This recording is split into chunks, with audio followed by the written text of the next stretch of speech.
My name is Jamey Heath. So I am not an expert at anything. I'm a professional musician. I normally have a piano or a guitar in my hand singing for you or something of that nature. I'm pretty good at that, I guess. But who am I outside of that? What am I? What do I have to offer outside a melody and a lyric? Well, in my life, in my 25 years of living, nobody say anything about that. I've experienced a lot of joy. Of course, I've had some amazing joy in my life. But I've also experienced some intense pain. Not the kind of pain inflicted on me by another, but rather the kind of pain that I brought on myself. Choices that I made that hurt myself. Choices that I made that hurt others.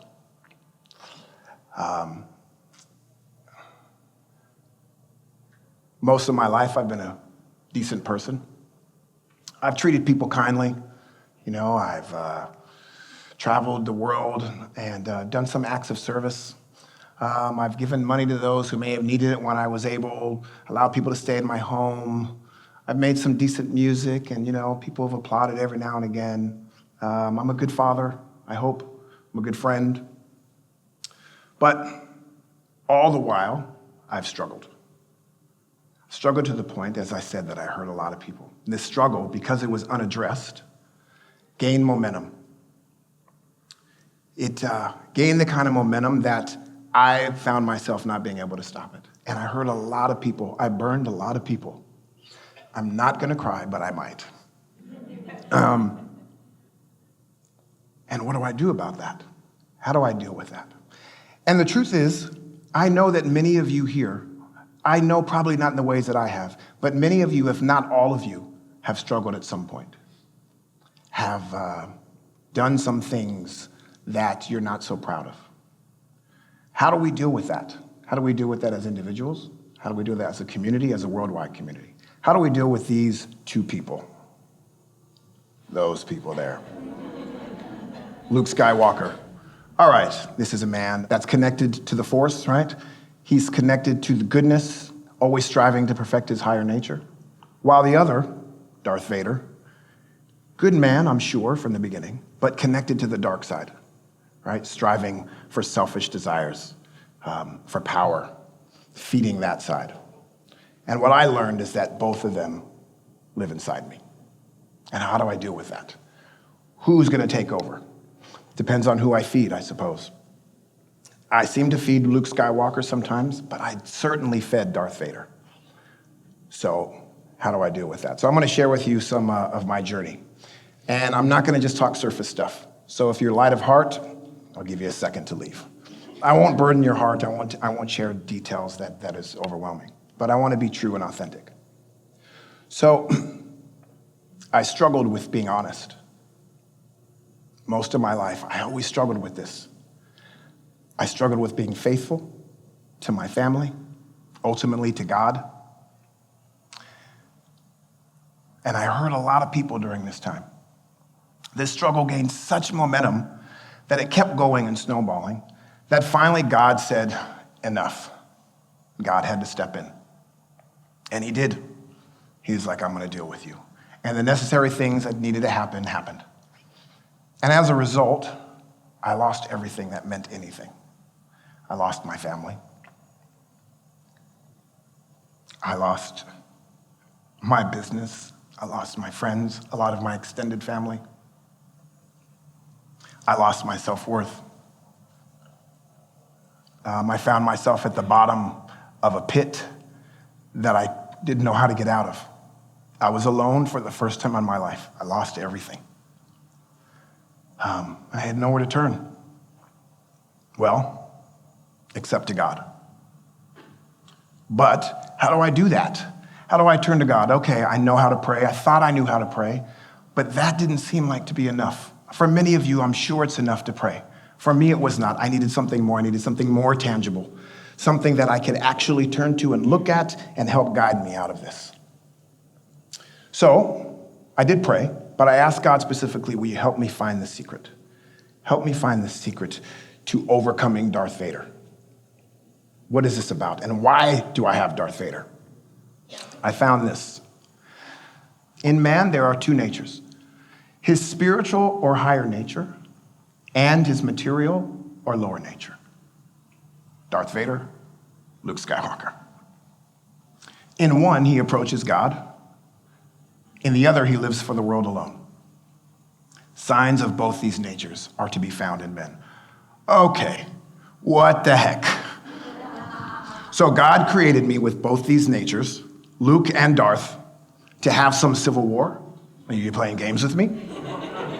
What is this? Why would this happen? Why am I created this way? Now, in no way am I suggesting that because I was created both these things, it justifies any sort of my behavior. We are always supposed to strive to live within the boundaries of common goodness, of course. However, we were designed to struggle. We are flawed. I am flawed. I was designed that way. So once I kind of delved into that and started embracing this idea, at least I could deal with the Darth Vader inside me. Why is that?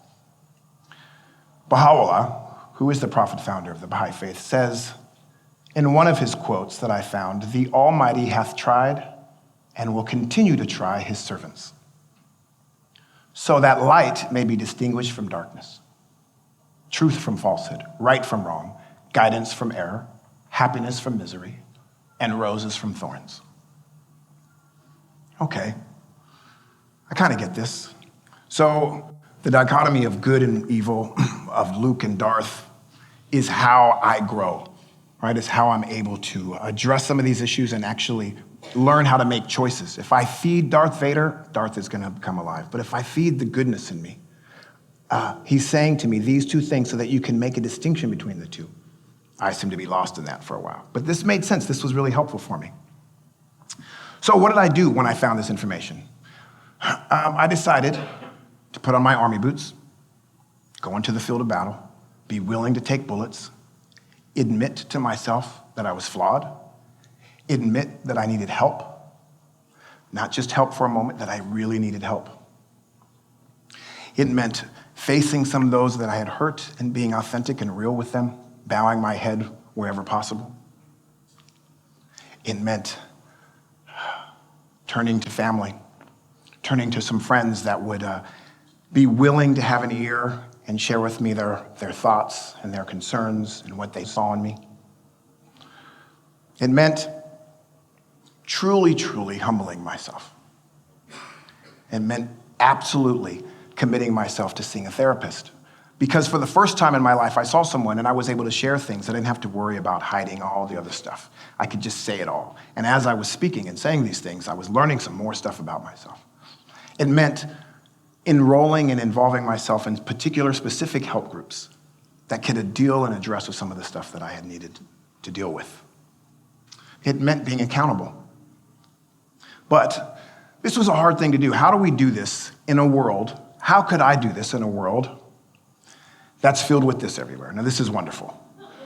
We have all of these, social media things. Everyone's great. Somebody's so happy they have horses to celebrate their love with.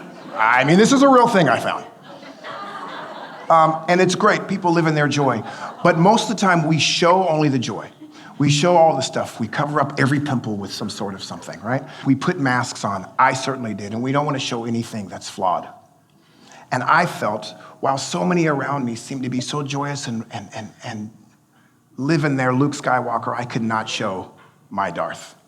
So I just pretended and continued to pretend. This made it hard. However, because of accountability, and because of another quote that I found by Baha'u'llah, he says, "O son of being, bring thyself to account each day, ere thou art summoned to a reckoning. For death unheralded shall come upon thee, and thou shalt be called to give account for thy deeds." What does this mean? Bring thyself to account each day, ere thou art summoned to a reckoning. Okay, I don't want to be the same. I want to be different tomorrow. I cannot do that by continuing to just pretend. I had to really look at myself. I had to really face it and be willing to be authentic, be willing to even talk to a group like you and say I'm flawed, so that tomorrow I could maybe be a little bit better, be a little bit different. This was really big for me. I knew this quote growing up, but it never really rung true as it did when I was in this transition, when God was dealing with me, when I had lost everything. These are the things that were bringing me back. I was finding Also by being accountable and being involved in particular groups, I was meeting and learning from people that also struggled. People then shared their struggles with me. I didn't feel so alone. Certainly they may have not been the ones that I did, but they were struggles. And they were brave and they were facing them authentically. They weren't afraid to admit it. I'm super, super ashamed of some of the things that I've done in my life and the people that I hurt. But I'm not ashamed to admit that I hurt people. I'm no longer ashamed to admit that I'm flawed. That's me in the top left corner, holding the bass and the guitar. These are my kids, my children, and my wife. And, God wants us to succeed. He keeps giving us opportunities to prove ourselves. Anyone who's a parent knows that no matter what your children do, you always want to see them succeed, and you keep giving them opportunities to prove themselves. God, of course, does that with us. No matter how hard we fall, he always gives us chances to get back up. Although I had lost everything, he allowed me to start rebuilding. By trying to stay aligned with God, I found myself shedding stuff and feeling worthy again, feeling like I could walk through a room with my back straight instead of bowed over because of shame. And then this picture makes me think of something in terms of children. So when I was a child, I experienced quite a bit of trauma. Many people experience some trauma. For me, my trauma went unaddressed, never was spoken about with anybody. So the pieces that started falling apart in my life, I was forced to put them back together myself with my little brain. And of course, how could I really do a good job with that? This is not an excuse. There was no excuses. But maybe it could help explain to me how I became someone that could love so greatly and also betray at the same time. So when I was a child, everyone seemed to, I have amazing parents, amazing extended family who are deep in people in God and love humanity. But we never spoke about struggle. We never talked about flaws. In fact, if I saw someone that was flawed, it was almost like they were ostracized. Not by my parents necessarily, I don't mean to say that. I just mean by the world and by people. So when I would see people flawed and having mistakes and they were ostracized, it was like, there's no way I could ever say something about me that was flawed. I just didn't feel I had permission to do so. So with my children and our junior youth and our youth around the world, I don't want that to happen with them. They will fall down. Absolutely. They will fall down and they will need to know that they can get back up. They will need to know by example. They will need to know by us who have struggled how we got back up, that we did indeed struggle. Maybe we don't share all the details, but we need to share some truth about it though, so that they can have some sort of example. I'm trying to do that now. And also what I'm trying to do, and one of the things is I have learned that so many people that I've become friends with over the years are brave, acknowledge their struggle, and who want a relationship with God and sometimes don't feel safe to do so as if they're unworthy. And what I have learned is we are always worthy. That when we struggle, we need to turn to God more instead of running away. We won't always hit a home run, but we got to at least try to swing and hit the ball, and that's how we get base hits, and then we continue, and then we score at that point. So now I have not arrived. I am not like a perfect car that now drives perfectly. I have the same car, but with a rebuilt engine. I've added some accessories on there that help me from crashing, prevent me from crashing. I have an amazing wife who knows who I've been, yet embraces me and is a part of those accessories. And I'm committed to letting others know that I love them, that I'm here, that you can be authentic with me, tell me your stuff, let's have coffee.